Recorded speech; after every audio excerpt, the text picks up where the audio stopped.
जम्मू कश्मीर के नगरोटा में सुरक्षा बलों ने ढेर किए 4 आतंकी। ट्रक में जम्मू से कश्मीर जा रहे थे आतंकी। नगरोटा टोल प्लाजा पर हुआ 4 आतंकियों का एनकाउंटर।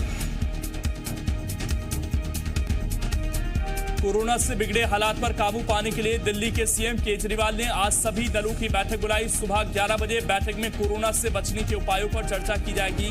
वहीं 100 निजी अस्पतालों पर रिपोर्ट बनाने के लिए केंद्र ने 10 टीमें बनाई। दिल्ली में कोरोना संक्रमण एक बार फिर से तेजी से बढ़ रहा है। बुधवार को 24 घंटे में दिल्ली में सबसे ज्यादा 131 मरीजों की मौत हुई। इससे पहले 12 नवंबर को सबसे अधिक 104 लोगों की जान गई थी। 24 घंटे में 7000 से अधिक कोरोना संक्रमित मिले। अमेरिकी कंपनी फाइजर का दावा है कि उसका वैक्सीन अब 95% तक असरदार साबित हुआ है। कंपनी ने भी दावा किया है कि वो इसी साल वैक्सीन के 5 करोड़ डोज तैयार कर लेंगे। इससे पहले स्पुतनिक ने भी वैक्सीन के 92% असर का दावा किया था। छत्तीसगढ़ में कोरोना की दूसरी लहर का कहर दिखना शुरू हो गया है। प्रदेश में पिछले 24 घंटे में कोरोना के 2048 मामले सामने आए, जबकि इसी दौरान 14 लोगों की मौत भी हुई। नए मामले सामने आने के बाद प्रदेश में कोरोना मरीजों का कुल आंकड़ा 2,15,413 पहुंच गया है, जबकि मरने वालों की कुल संख्या 2,646 हो गई है। राहत की बात यह है कि कल 1,402 लोग कोरोना से रिकवर भी हुए। प्रदेश में इस समय कोरोना के कुल एक्टिव केस की संख्या 18,770 है। मध्य प्रदेश में भी कोरोना फिर से पैर पसार रहा है। प्रदेश में कोरोना के 1209 नए मामले सामने आए हैं, जिसके बाद से प्रदेश में कोरोना के एक्टिव केस 9,338 और कुल केस 1,86,655 हो गए हैं। भोपाल में 238, इंदौर से 194 और ग्वालियर से 123 नए मरीज मिले। प्रदेश में कोरोना से 13 लोगों की मौत हुई, जिसके बाद से मौत का आंकड़ा 3,115 हो चुका है। राहत की बात यह है कि 918 मरीज पिछले 24 घंटे में ठीक हुए। इंदौर के बड़े ज्वेलरी शोरूम आनंद ज्वेलर्स के 20 कर्मचारी कोरोना पॉजिटिव निकले, जिससे पूरे इलाके में हड़कंप मच गया। 35 कर्मचारियों का टेस्ट किया गया था, जिसमें से 20 की रिपोर्ट पॉजिटिव आई है। इन कर्मचारियों से संपर्क में आने वाले ग्राहकों को ट्रेस किया जा रहा है। वहीं सीएमएचओ अब कार्रवाई के मूड में नजर आ रहे हैं। उनका कहना है कि शोरूम में कोरोना गाइडलाइन का पालन नहीं किया गया, जिससे कई लोग खतरे में हैं। शोरूम संचालक को नोटिस जारी किया जाएगा। उपचुनाव में जीत से उत्साहित बीजेपी अपने कार्यकर्ताओं को ट्रेनिंग देने जा रही है। आज से भोपाल स्थित पार्टी दफ्तर में प्रदेश स्तरीय प्रशिक्षण शिविर का आयोजन होगा। आज सुबह 11 बजे शुरू होने वाले शिविर में मंडल स्तरीय कार्यकर्ता शामिल होंगे। इसके अलावा आज शाम को एक श्रद्धांजलि सभा का आयोजन किया जाएगा, जिसमें पार्टी नेता पूर्व सांसद स्वर्गीय कैलाश सारंग को नमन करेंगे। इस मौके पर पार्टी के प्रदेश अध्यक्ष वीडी शर्मा और कई वरिष्ठ नेता मौजूद रहेंगे। मध्य प्रदेश में टूरिज्म को बढ़ावा देने के लिए आज पर्यटन मंत्री उषा ठाकुर महिला bikers rally tigress on the trail को हरी झंडी दिखाकर रवाना करेंगी। रैली में शामिल होने वाली 15 महिला बाइकर्स 1500 किलोमीटर का सफर तय करेंगी। भोपाल से शुरू होने वाला ये सफर मढ़ई, पेंच, कान्हा, बांधवगढ़, पन्ना और खजुराहो से होते हुए वापस भोपाल में 25 नवंबर को खत्म होगा। प्रमुख पर्यटन सचिव ने जानकारी देते हुए बताया कि रैली का उद्देश्य पर्यटकों को यह विश्वास दिलाना है कि मध्य प्रदेश अकेली महिला यात्री के लिए भी पूरी तरह से सुरक्षित है और यहां पर्यटन की अपार संभावनाएं हैं।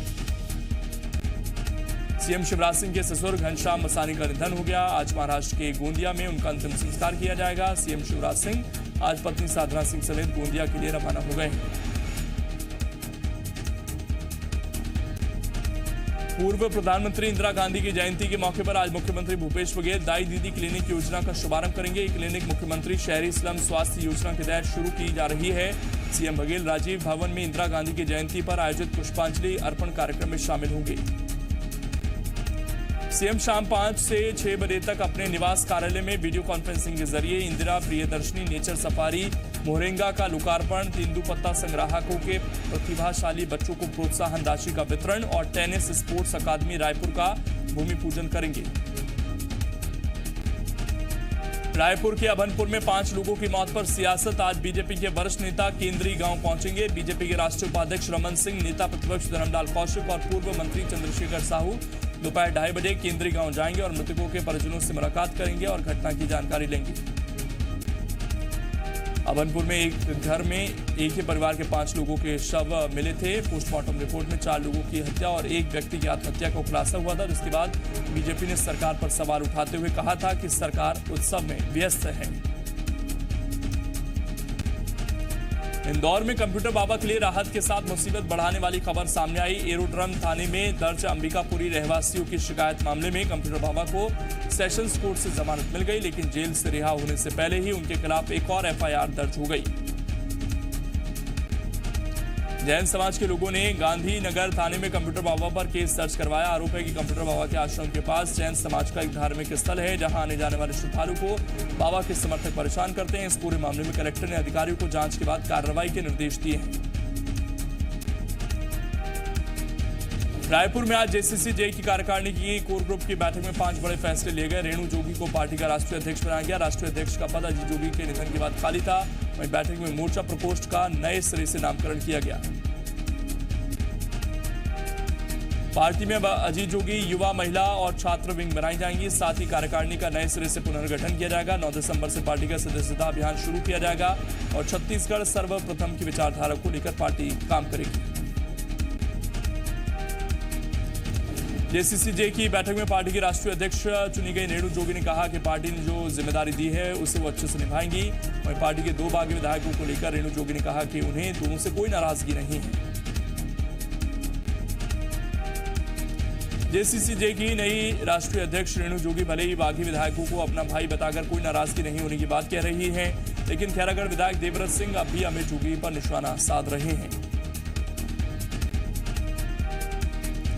देवव्रत सिंह के मुताबिक अमित जोगी अपने पिता अजीत जोगी की विरासत को बर्बाद कर रहे हैं और मरवाही के हार इस बात के संकेत हैं कि अमित जोगी का बीजेपी प्रेम जेसीसी जे को डुबा रहा है। देवव्रत सिंह ने खुद के खिलाफ हस्ताक्षर अभियान को लेकर भी अमित जोगी पर हमला बोला।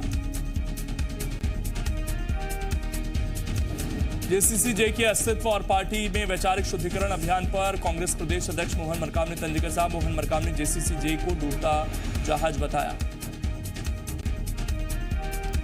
जेसीसी जे के प्रदेश अध्यक्ष अमित जोगी ने जाति विवाद को लेकर सुप्रीम कोर्ट में दायर अपनी याचिका वापस ले ली है। याचिका पर बुधवार को ही सुनवाई होनी थी, लेकिन याचिका पर सुनवाई का आवेदन लगते ही अमित जोगी के वकील ने उससे वापस ले लिया। अजीत जोगी ने ट्वीट कर हाईकोर्ट से न्याय मिलने की उम्मीद जताई है। अमित जोगी के मुताबिक अब वो चुनाव याचिका के जरिए उनके नामांकन पत्र को साजिश के तहत खारिज करने के आधार पर मरवाही उपचुनाव को रद्द करवाने की अपील करेंगे। छत्तीसगढ़ विधानसभा के शीतकालीन सत्र की अधिसूचना जारी कर दी गई है। शीतकालीन सत्र 21 दिसंबर से शुरू होगा। 30 दिसंबर तक चलने वाले इस सत्र में 7 बैठकें होंगी। विधानसभा के इस सत्र में कई अहम विषयों पर चर्चा होगी। मध्य प्रदेश सरकार की लव जिहाद के खिलाफ सख्त कानून लाए जाने की घोषणा पर पूर्व मंत्री नरेंद्र नाहटा ने बीजेपी पर इस मुद्दे पर राजनीति करने का आरोप लगाया। प्रलोभन के आधार पर धर्मांतरण पर पहले से कानून बना हुआ है, कोई भी सरकार इसके समर्थन में नहीं रही। ऐसे में मंत्री जी को बताना चाहिए कि वो लव जिहाद को किस तरह से परिभाषित करते हैं। बीएसपी विधायक रामबाई ने अगला विधानसभा चुनाव बीजेपी के टिकट पर लड़ने की इच्छा जताई है। रामबाई ने कहा कि मंत्री भूपेंद्र सिंह और गोविंद सिंह राजपूत मेरे जीजाजी हैं और जब अपने उस पार्टी में हैं और उनका आदेश हुआ है तो हो सकता है मैं अगला विधानसभा चुनाव बीजेपी के टिकट पर लड़ूं। वहीं शिवराज मंत्रिमंडल में मंत्री पद दिए जाने के सवाल पर रामबाई ने कहा कि उन्हें निगम मंडल में कोई जिम्मेदारी मिल सकती है। रामबाई सिंह पथरिया सीट से बीएसपी विधायक हैं। मध्य प्रदेश बीजेपी की नई कार्यकारिणी के गठन में हो रही देरी को लेकर अब सियासत तेज हो गई है। कांग्रेस ने कार्यकारिणी के ऐलान में हो रही देरी को लेकर बीजेपी पर तंज कसा। कांग्रेस का आरोप है कि सिंधिया और उनकी टीम को एडजस्ट करने के कारण बीजेपी में देरी हो रही है।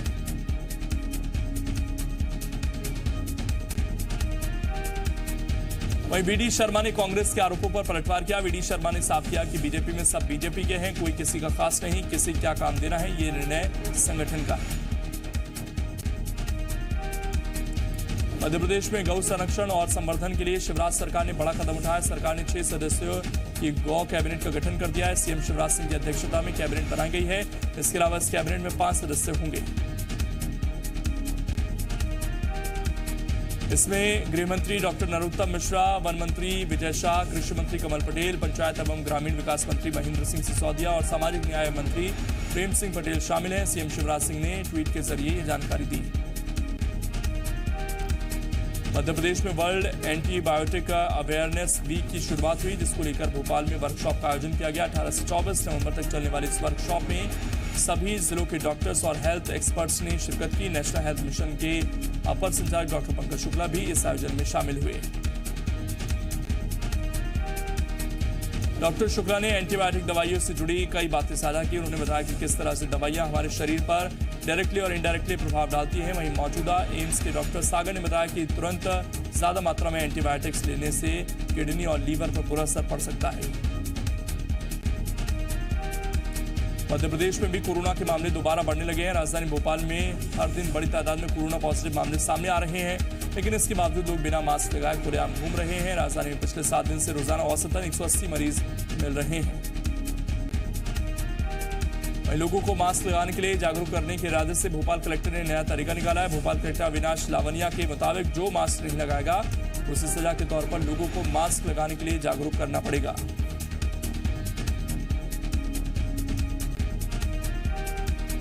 मध्य प्रदेश में जल्द ही अनाज मंडियां हाईटेक होंगी और मंडी परिसर में ही किसानों को कम रेट पर तमाम सुविधाएं उपलब्ध कराई जाएंगी।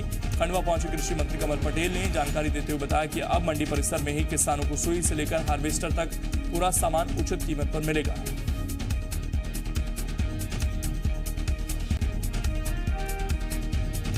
कृषि मंत्री कमल पटेल ने बताया कि इसके लिए मंडियों की भूमि और संपत्ति का सर्वे का काम शुरू हो गया है और जल्द ही ये व्यवस्था पूरे प्रदेश में लागू की जाएगी।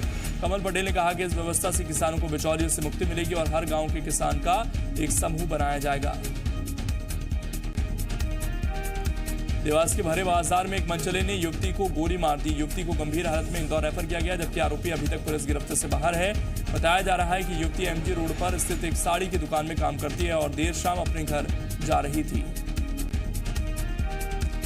इस दौरान आरोपी युवक ने सरेआम देसी कट्टे से युवती पर फायर कर दिया। गोली चलते ही इलाके में हड़कंप मच गया। आरोपी गोली मारने के बाद मौके से फरार हो गया। लोगों ने युवती को लहूलुहान हालत में जिला अस्पताल में भर्ती कराया। पुलिस ने केस दर्ज कर लिया है और आरोपी की तलाश शुरू कर दी है। सतना के सिविल लाइन थाना क्षेत्र में दिन दहाड़े हुई हत्या से हड़कंप मच गया। गोकुल धाम के सामने हमलावरों ने चाचा भतीजे के ऊपर चाकू से हमला कर दिया, जिसमें चाचा की घटनास्थल पर मौत हो गई। वहीं भतीजा गंभीर रूप से घायल है। हत्या के बाद आरोपी बाइक से फरार हो गए।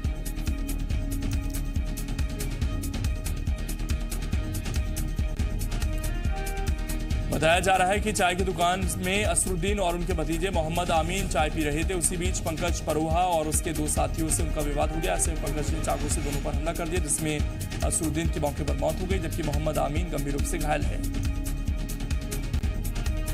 ग्वालियर की डबरा शहर थाने में बवाल की तस्वीर सामने आई है। यहां तैनात एक पुलिसकर्मी पर घर में घुसकर महिलाओं से अभद्रता का आरोप लगा है। ग्रामीणों ने पुलिसकर्मी की जमकर पिटाई की और उसे पीटते हुए थाने लेकर पहुंचे। वहीं आरोपी पुलिसकर्मी के मुताबिक जुए की शिकायत पर छापा मारने गया था, लेकिन ग्रामीणों ने उस पर हमला बोल दिया। इस मामले में टीआई का एक वीडियो वायरल हो रहा है, जिसमें वो आरोपी पुलिसकर्मी की शिकायत करने पहुंचे लोगों को धमकाते और धक्का देते हुए नजर आए। इस पूरे मामले में एसडीएम ने थाना प्रभारी को जांच के आदेश दिए हैं। वाराणसी में एक शख्स को पकड़ने आई एमपी पुलिस की टीम पर आरोपी के परिवार वालों ने हमला कर दिया। हमले में एमपी पुलिस का इंस्पेक्टर और एक सिपाही घायल हो गया। एमपी पुलिस की टीम सिंगरौली में दर्ज मुकदमे में शिवपुर के रमेश सिंह को पकड़ने आई थी।